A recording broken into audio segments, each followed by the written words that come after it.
Sir ಇಲ್ಲಿ ನನ್ಗೊಂದು doubt. Sir ಇಲ್ಲಿ ಅನಿಮಲ್ಸ್ ಇರುತ್ತಾ?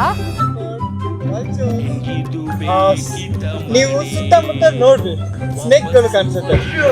ಸರ್ ನನ್ನ ಕಡೆಯಿಂದ ಒಂದು ಚಾಲೆಂಜ್ ಏನಂತ ಅಂದ್ರೆ ಇವರು ಮೌಂಟೇನ್ ಟ್ರೆಕ್ ಮಾಡ್ಬೇಕು. ಮೌಂಟೇನ್ ಟ್ರೆಕ್ ಮಾಡ್ಬೇಕಾದ್ರೆ ಶೂ ಚಪ್ಪಲಿ ಏನು ಹಾಕ್ಬಾರ್ದು. ಇನ್ನೊಂದೇನಂತಂದ್ರೆ ಇವರು ಮೌಂಟೇನ್ ಟ್ರೆಕ್ ಮಾಡ್ಬೇಕಾದ್ರೆ ಆ ಕಡೆ ಈ ಕಡೆ ಪ್ಲಾಸ್ಟಿಕ್ ಕಸ ಗಿಸ ಏನಾದ್ರು ಇರುತ್ತೆ, ಆ ಪ್ಲಾಸ್ಟಿಕ್ ನೆಲ್ಲ ಇವ್ರು ಎತ್ಕೊಂಡು ಕ್ಲೀನ್ ಮಾಡ್ಬೇಕು. ಈ ಚಾಲೆಂಜ್ ನ ಕಂಪ್ಲೀಟ್ ಮಾಡಿ ನೋಡೋಣ. ಸರ್ ಫುಲ್ ಬೆಟ್ಟ ಕ್ಲೀನ್ ಮಾಡ್ಬಿಡ್ತೀವಿ ಇವತ್ತು ನಾವು. ಕಸ ಎತ್ತಕ್ ಬಂದಿದೀವಿ. ನನಗೆ ಎಷ್ಟು ಚೀಪ್ ಅನಿಸ್ಬಿಡ್ತು ಅಂದ್ರೆ ಇನ್ ದ ಫ್ಯೂಚರ್ ನೋ ಕೆಲಸ ಏನಾದ್ರು if I lose my job then probably ಇದೇ ನನ್ನ ಜಾಬ್ ಆಗ್ಬಿಡುತ್ತೆ. ಕಸ ಎತ್ತಕ್ ಬಂದ್ಬಿಡ್ತೀನಿ ಎಲ್ಲ ಬೆಟ್ಟದಲ್ಲಿ. ಗ್ರೂಪ್ ತಗೋತೀನಿ next time. Guys waterfalls ನೋಡಿದೆ, ಬನ್ನಿ ತೋರಿಸ್ತೀನಿ. Waterfalls. ಮುಂದೆ ಇರೋ ಜಾಸ್ತಿ ಕಸ ಅವೆ. ಸರ್ ನನ್ನ ಕಸ ಎತ್ತೋಳಲ್ಲ ಸರ್, ಚಾಲೆಂಜ್ ಮಾಡ್ತಾ ಇದ್ದೀನಿ. ಸರ್ ಇನ್ನು ಎಷ್ಟು ಹೋಗ್ಬೇಕು? ಸ್ವಲ್ಪ ಹೊತ್ತು.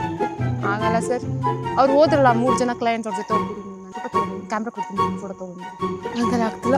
ಯಾಕಂದ್ರೆ ಚಾಲೆಂಜ್ ಮಾಡೋದು